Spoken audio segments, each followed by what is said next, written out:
Tonight on NewsWatch, taking the Obama administration to court. Who is suing the NSA scandal, holding the government accountable, and protecting civil liberties?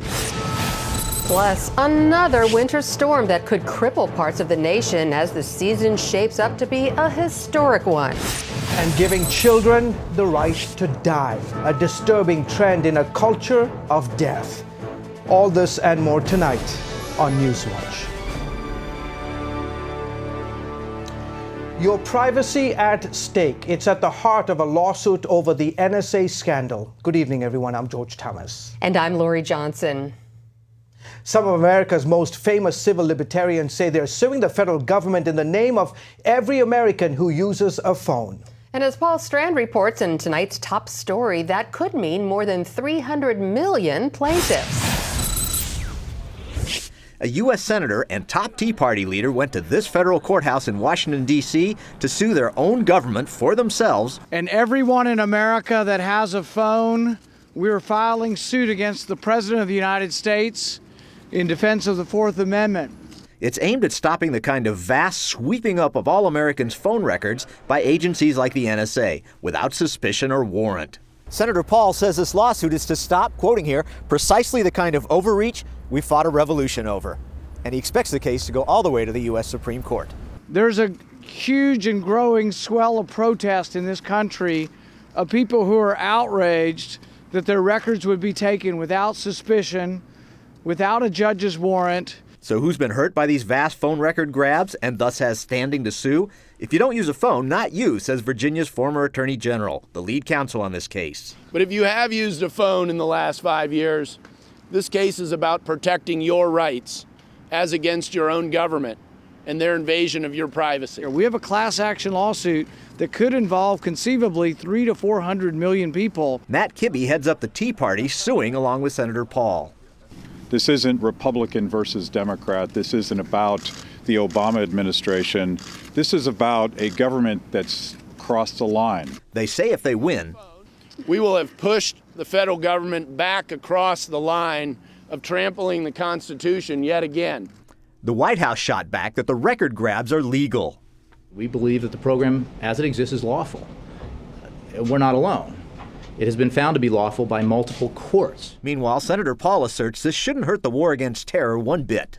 There's no evidence that there's been one terrorist caught or detained or prevented uniquely on this information. Paul Strand, CBN News, Washington.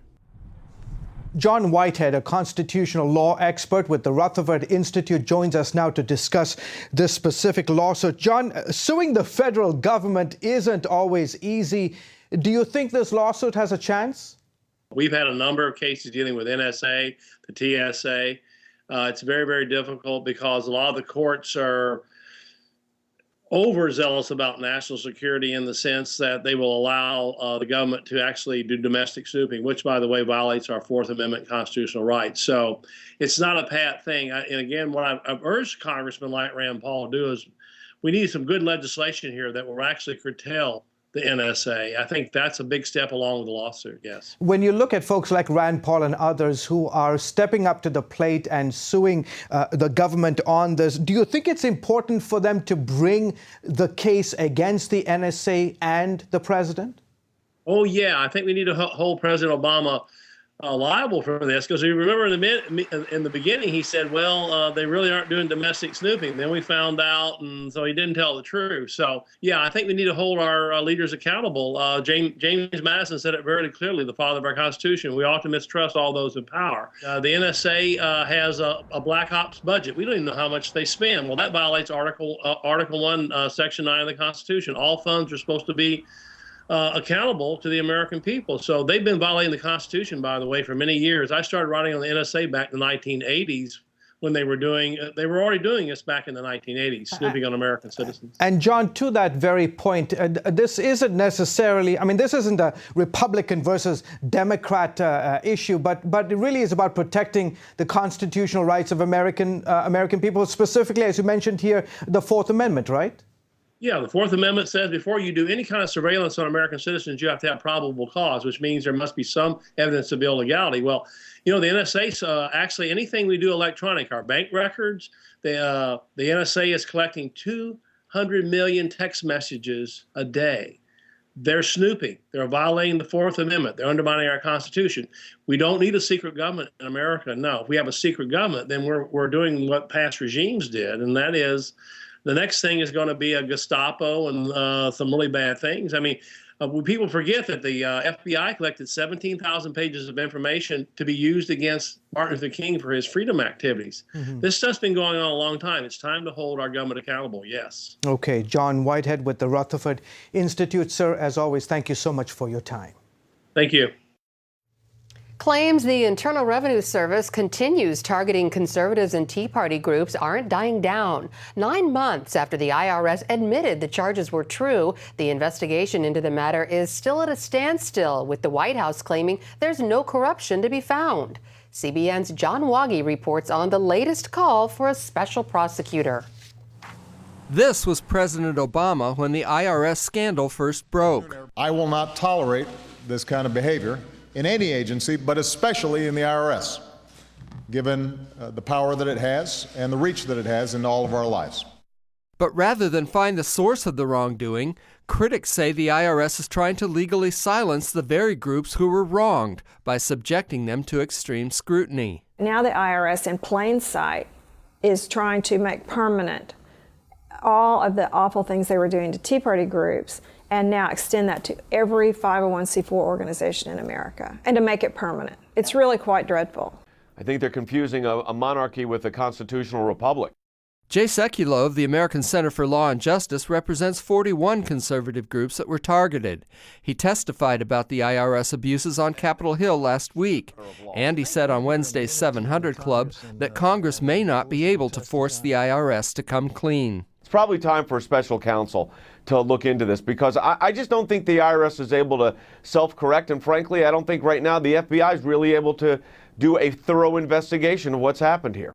The Justice Department appointed Barbara Bosserman, a major Obama campaign donor, to investigate the IRS activities.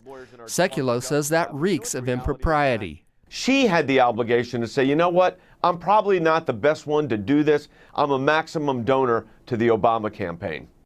While the lawsuits against the IRS go forward, Sekulow believes that some senators may be hindering or even contributing to pressure on the IRS to target conservatives. I think the American people are going to have to really get to the ballot box come this coming midterm elections and make a stand. If the Senate goes in a different direction, things change drastically. John Waggy, CBN News. Thanks, John. Well, forecasters are using words like catastrophic, historic, crippling to describe the ice that is gripping much of the South. There's a rare winter storm warning in Atlanta. And as CBN's Heather Sells reports, at least 15 states are bracing for yet another epic storm. 100 million Americans are preparing yet again for extreme weather.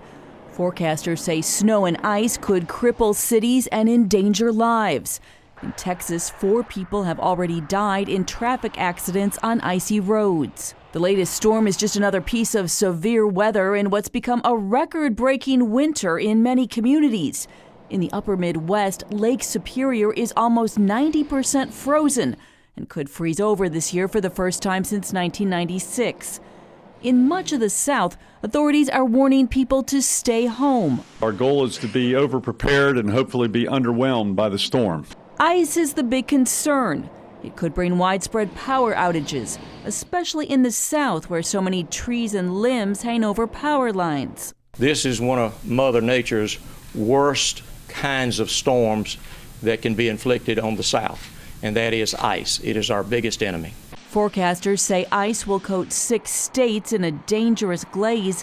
In Atlanta, commuters stayed off the roads on Monday, hoping to avoid the disastrous traffic jam of 2 weeks ago.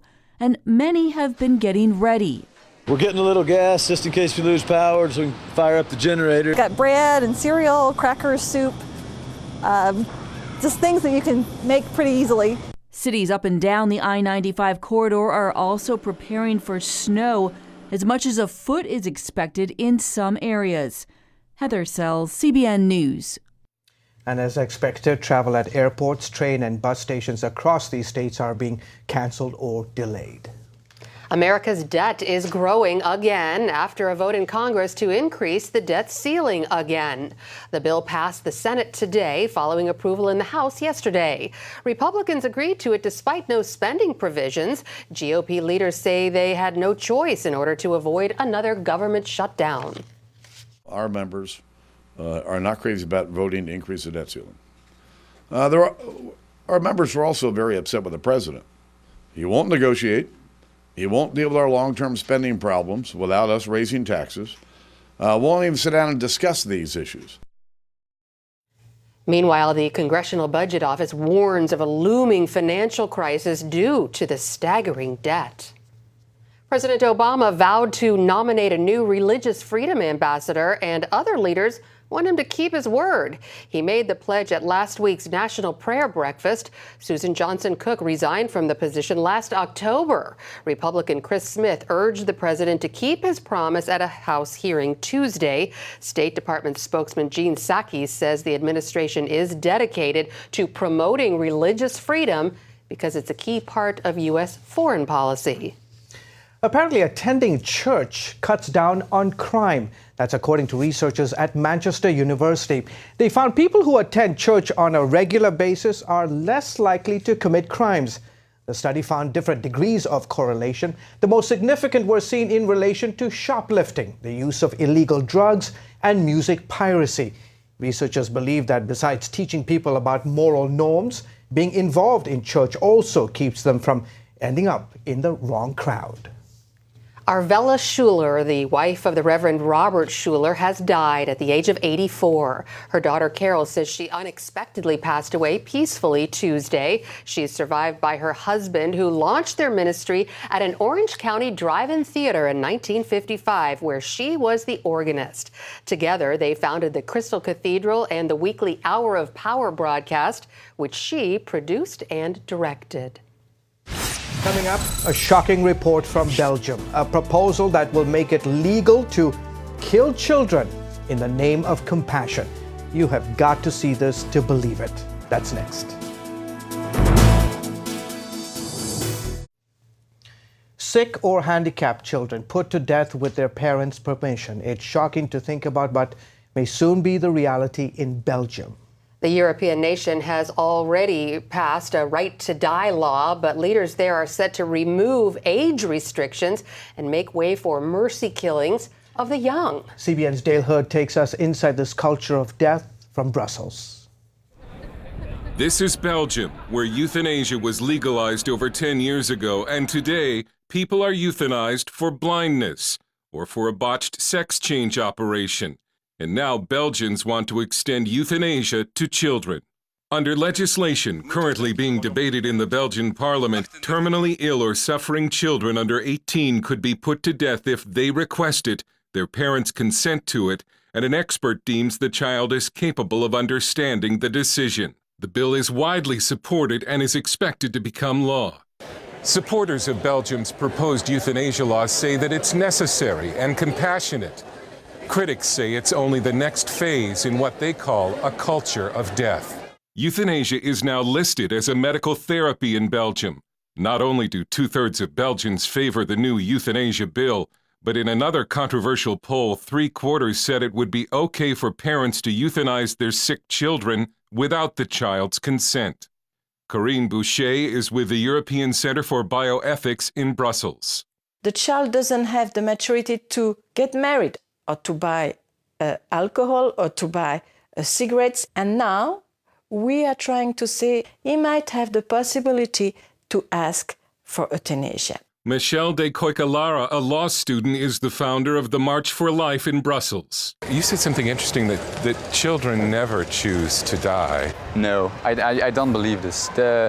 I don't believe a child under the 18 who is sick and who is ill wants to die. Who will give the suggestion to the child that one of the solutions is euthanasia?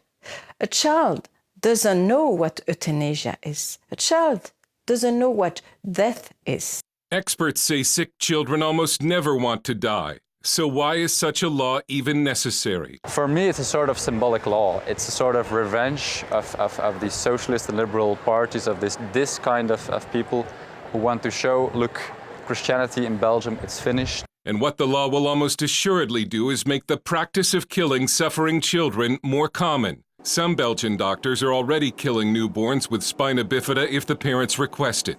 The answer is caring.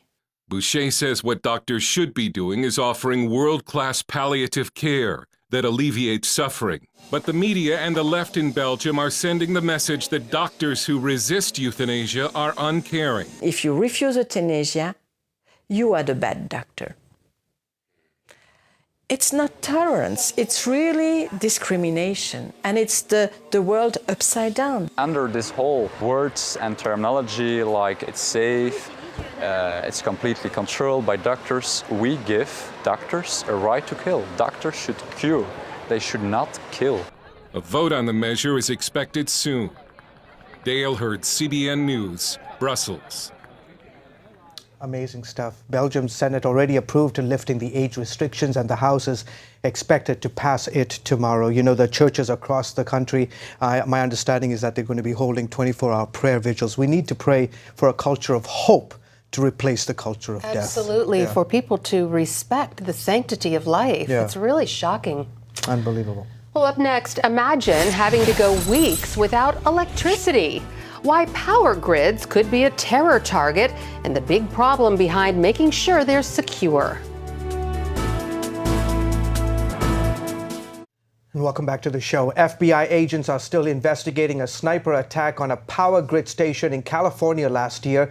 The military-style raid knocked out 17 transformers at a Pacific Gas and Electric Power substation, which apparently feeds power to Silicon Valley. There are still no suspects or motive, but the FBI agent says they don't think it was the work of terrorists. Legislators are urging utility regulators to beef up security at power plants and substations around the nation, saying the sophisticated attack is a wake-up call about the threats to crucial infrastructure. A lot of times, protecting infrastructure like power grids comes down to money. And in a budget crunch, upgrades are delayed. Sometimes they don't even happen for years. But there is a solution, as CBN's Caitlin Burke found out in tonight's Focus Report. Across the country, more and more cities struggle to pay their bills. Obligations from payroll to healthcare to pension funds squeeze already shrinking budgets. But there is a solution, a way to make those desperately needed infrastructure updates without using government money. It's called Public-Private Partnerships. Critical infrastructure projects often get sidelined. The result? Crumbling highways, outdated water systems, and electric grids that can't keep up. Under a partnership, private sector will come and do the investment, so it's not on the books of the public sector. It's a private sector debt. Richard Norman says these partnerships can improve the quality of a wide range of services. We use partnerships for transportation, that's an obvious one. But for energy systems, water systems, real estate and economic development, housing, hospitals, schools, I mean, it's almost endless supply. Poor maintenance contributes to that growing need, and new building projects rarely make it to a city's drawing board. Private investors can replace that aging infrastructure and provide state-of-the-art services. There's a big need in New York City. Engineer Mitch Simpler calls the Big Apple's electrical infrastructure insufficient. Con Ed has the same issue that the rest of the utilities have, which is, they had never envisioned the kind of electrical growth that the city has experienced. And the good news is the city is growing. We are building more buildings, all of whom need a significant amount of power, and Con Ed is doing their very best to deliver it. But it's a finite resource, and their infrastructure has finite capabilities. Because of all that, their utility rates are extraordinary. And it's, again, because of the rates that they have to charge to cover this infrastructure upgrade, not making it more reliable, more robust, simply to be able to keep pace with the increasing demand. Former New York Governor George Pataki says the stage is set for private investors to step in with financially effective solutions. What I hope we do far more of in New York and in the country going forward is empower private companies with tremendous expertise, and not just the expertise, but also billions of dollars that they want to invest in infrastructure projects to work with the public sector to come up with both financially better, more effective, and quicker solutions to the infrastructure problem. The need exists and the private funding is there. Now it's up to state and local leaders to get on board and take advantage of the opportunity. Caitlin Burke, CBN News, Washington. Welcome back to the show. Well, you can find some pretty amazing things on social media after they go viral. In this case, a stirring tribute to our nation. Yes, a woman posted the video we're about to show you to her Facebook page, and it was shared from there more than 170,000 times. Take a look and listen. You are listening to the Kentucky All-State Choirs.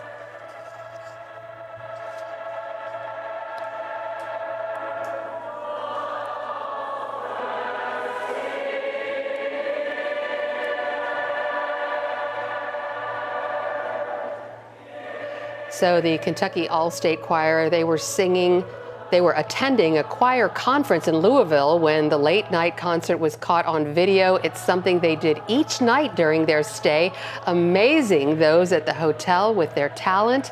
More than 600,000 people viewed it on YouTube as well. Pretty cool. Yeah, it's pretty spontaneous, and somebody was there with a video cell. Very patriotic. Yeah, very beautiful. stirring. It is.